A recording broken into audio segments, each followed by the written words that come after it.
Okay, go again. We're just getting started. We're here at Lead Brick Church Middle School in Nashville, Tennessee. Let's go check it out.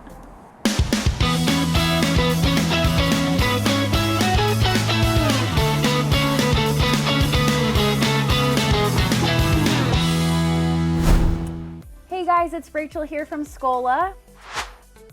We are here with Catherine Rice McKenzie, Assistant Principal at Lead Brick Church. Ms. McKenzie, thank you so much for having us. Can you let us know a little bit more about the mission here at the school? Sure. The mission here at Lead Brick Church, just like all of our Lead public schools, is ready for college, ready for life. What that means for us here at a middle school, because it can feel really far away. Yeah. In like 6th, 7th, and 8th grade, it's really far away from college.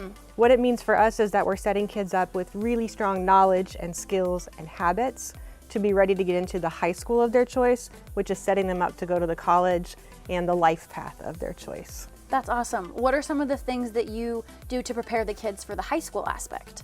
So for high school, this year we piloted a high school placement program. Oh, wow. So our 7th and 8th grade counselor was able to meet with kids, bring high schools in to actually show kids what they offer and start looking at things like, do you have the placement scores to get into the selective admission schools? Are you interested in art? Maybe you should look at the Nashville School for the Arts. Lots of our kids wanted to go to Lead Academy, which is one of our high schools. Yeah. But it was allowing kids to match up their talents, their interests, their background with a high school. That's a really neat concept. I've never heard of that before.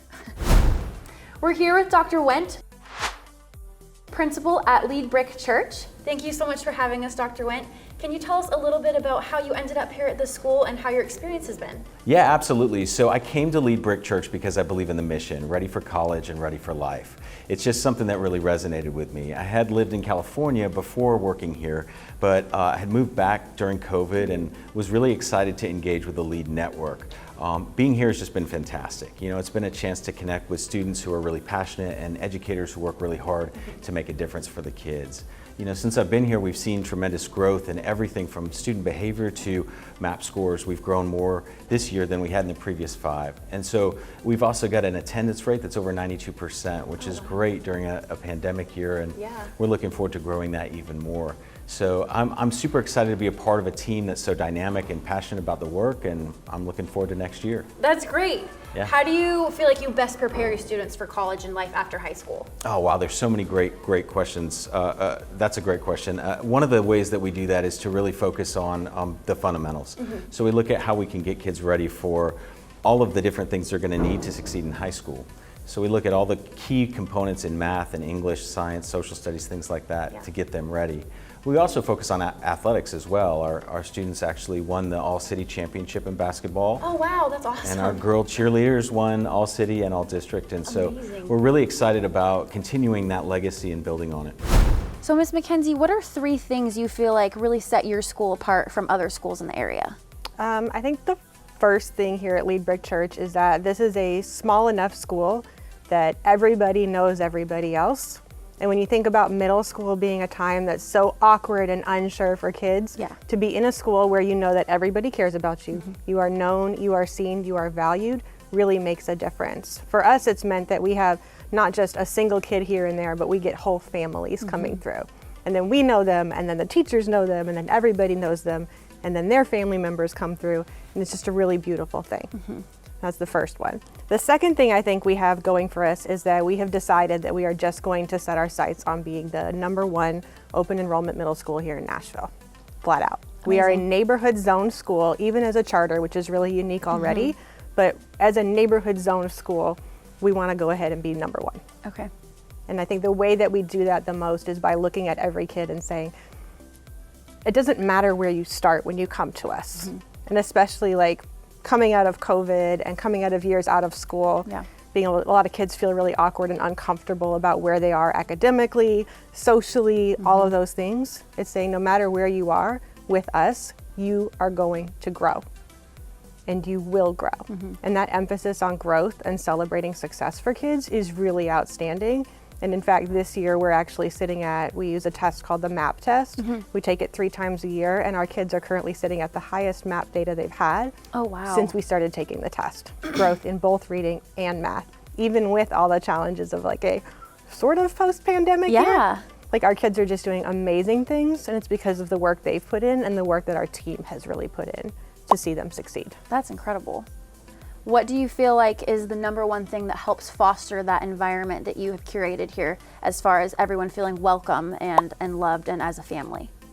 I think the top thing is probably taking time out with our staff to reset what we were doing. Even from the moment you arrive at school, somebody is greeting you every day. You get to your classroom and your teacher is there at the door. And then the simple human aspect of like seeing you and calling you by name and saying good morning, and if you missed a day, we missed you. Yes. I'm so happy to see you today. Yeah. Let's have a great day. All those little tiny moments really, really make a difference and add up for big impact for kids. 100%. So we're here with Lyrian at Lead Brick Church. She's an 8th grader here and she's on the cheer team. So Lyrian, tell me a little bit about your experience. I've been cheering for 3 years. My first time being the captain was my 8th grade year. It really teaches me a lot about cheer and I love it. That's awesome. Do you think you could show me a little cheer? Okay, Okay. let's do it. Okay. 1, 2, 3. Red. 1, 2, 3. Blue. Hey bears, we wanna see who's louder. On 1, 2, 3. 1, 2, 3. Red. 1, 2, 3. Blue. Hey bears, we wanna see who's louder. Woo! On 1, 2, 3. 1, 2, 3. Red. 1, 2, 3. Blue.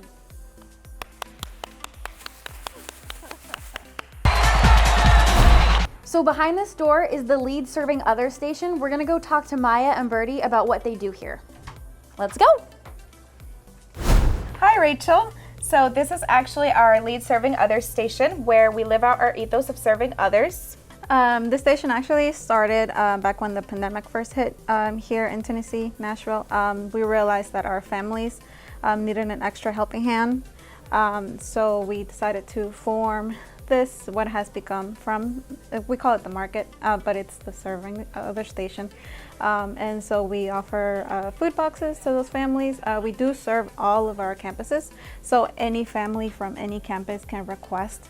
We use a spreadsheet to keep track, and so their requests come directly to us. They either can request specific stuff or just general items, where we pick out like snacks and actual food. We also have toiletries and clothes. We also have baby food and formula and diapers that some of our families are in need of, and so they do have that option to specifically request. We do have like a option for them to request a specific diaper size, and they have the option to click whether or not they would like the box delivered to them or if they can come to the campus and pick it up themselves. That way, if they don't want to hold a conversation, because some people are not comfortable, asking for that extra helping hand, and we get it. So they do have that option to just come and go, or just we drop off the box, and that's pretty much it. That's amazing. We also provide hotspots to our families who struggle with internet access. After the pandemic, a lot of our families ended up staying to study virtually, which can be kind of difficult sometimes. So we do offer hotspots for all our families who do not have access to internet. And of course, no cost to them. We also keep track of that whenever we give them out and whenever they return them. It is free, so it's available for them whenever they need it. You guys are doing an awesome thing. Thank you. All of our requests also stay 100% anonymous, and we do offer contactless delivery to avoid any feelings getting in the way of anything. Yeah. And so And we just want to reiterate that it is, available for our staff and our students and families.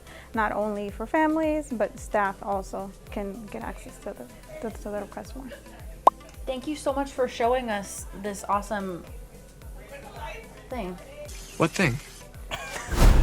What is your learning and teaching style here at the school? Well, the full name of the school is Lead Brick Church College Prep. So we offer kids a rigorous college preparatory curriculum that really sets them up with the kinds of skills that they're going to need to be successful in those high schools and again later on in college and life. So for us, what that means is we have curriculum that we've selected after a really long process for reading and for math to make sure that we're setting kids up.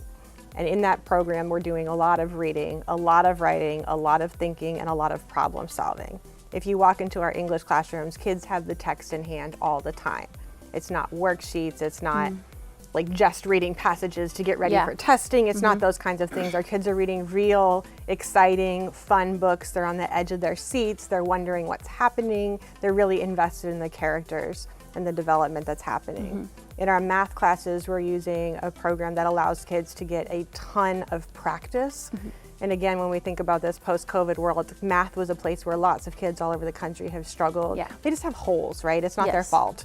Yeah. And so we've found a way to use that curriculum to get kids the grade level skills they need, the practice they need, and even some tools to fill in gaps that they might have had and to extend back into like in 6th grade. If you miss this piece in 5th grade, you need this piece over here in 6th grade. Right. We're gonna help you get that. And so we're trying to really use what we have to not walk away from grade level, but to set kids up for success and then fill in those holes as we go. How do you feel like kids have been responding to that type of teaching and curriculum? I think at the beginning it was a lot harder. Yeah. Like I know here in Nashville, we didn't come back into schools until spring. And so a lot of kids were feeling really unsteady about where they were at the beginning. Like in our math classes, the lessons are based on mathematical discourse. Kids are talking about these ideas and they're testing conjectures, which is something they had probably not heard of Right. a lot Yeah. before that, right? And so you would ask a question in a math class at the beginning and it's like crickets are chirping. You know, it's like, and so, it's just nothing. Yeah. And now kids are willing to try, they're answering questions, they're making mistakes, they're talking to each other about the math, and then they're putting a ton of work on the page. We're in the middle of state testing right now, and our kids are just smashing it Oh, congratulations. with their work. And they are really, really excited about what they've been able to do because we have taken the time to just kind of walk through this together. Yeah, hand in hand. Yeah. It's amazing. We're here with Elizabeth. She's a 7th grade science teacher. Elizabeth, tell us a little bit about these posters that we've been seeing around. All right, so these posters tell us why we lead, and the one that I'm most affluent towards and I lean towards is being committed. So I lead because I'm committed. I try to make myself committed to all of my science students and just their educational and their social journeys. One of my biggest commitments this year was we were back in the classroom after the pandemic, and I told them that we were going to do a fetal pig dissection. That's what made me fall in love with science in 4th grade and all through middle and high school, and so I was able to commit to them. Every child got their own fetal pig, and they were able to do as many science experiments, learning about our human body systems. They were able to have science come alive for them. So can you tell us a little bit about the community and the location of the campus here? Sure, I can. Lead Brick Church is located here in North Nashville. We are a zone school. We serve primarily the Whites Creek area. We are unique as a charter school in that we are a zone school. Lots of charters are able to pull kids from all over the place. Kids are coming from everywhere. Our kids are from here. Okay. They're from around the school. They're from neighborhoods around the school. And what's really interesting here is that in North Nashville, there's this very long and deep and storied tradition. This is a historically African-American neighborhood that has produced just the leaders of the city, right?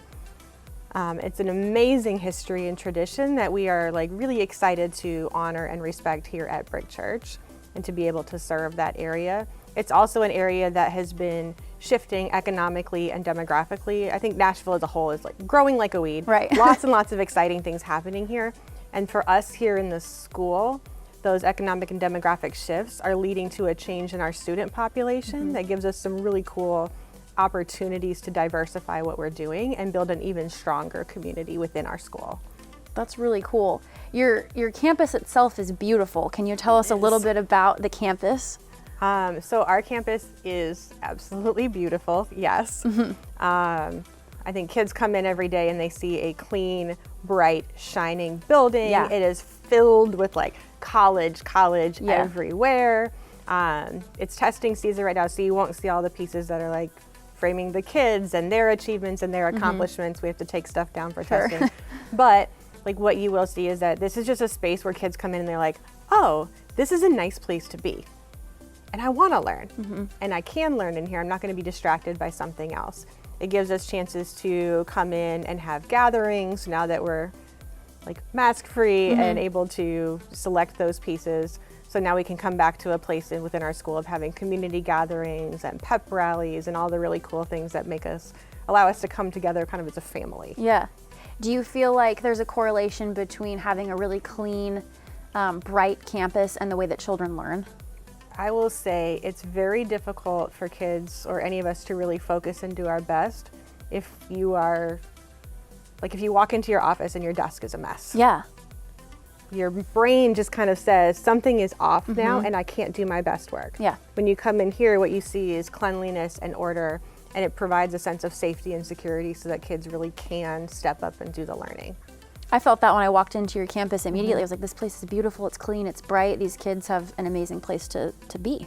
And then when you accompany that with like the smile and the hello and we see you, we know you, we love you, then like it creates a lot of positive energy for kids. It's beautiful. So Dr. Wendt, Yeah. can you tell us a little bit more about what makes your school unique? Yeah, so we have a passionate, committed staff, which really understands our students and our community in a way that I think is very unique. It's awesome. They bring an energy and an enthusiasm to the work that I think really connects with the kids. Another thing that's really important is our location. We're centrally located in North Nashville. We're close to the interstate. We're close to downtown. We're near a lot of businesses. So there's that access to a lot of expertise that may not be near other schools. Right. And then we have things like career fairs where those businesses can come into the school and students can meet with them and understand that second part of our mission, which is Ready for Life. So those are some things that make Brick Church unique and really let it stand apart. That's amazing. When did the career fair start? Well, we had it this semester. So Miss Lacey, one of our counselors, set it up and did just an amazing job. We did it in the gymnasium, and the kids got a chance to meet with people from doctors, nurses, business people, bankers, you name it, lawyers, and really got a chance to see who they could become by working hard at our school. See what their life can be like outside of the classroom. Exactly. Awesome. Yeah. And Miss McKenzie, can you tell the parents where they can find more information on the school? Yes, absolutely. You can find information on our website if you go to leadpublicschools.org. You can also find our school specifically on Instagram. It's at Lead Brick Church, all one word. You can also follow our award-winning athletics teams at Lead Brick Church _athletics. Amazing. And you can also find them on Scola.com. Thank you so much for having us in your beautiful school. We'll see you guys next time. That's a wrap on Lead Brick Church. Thanks for watching, and we'll see you next time.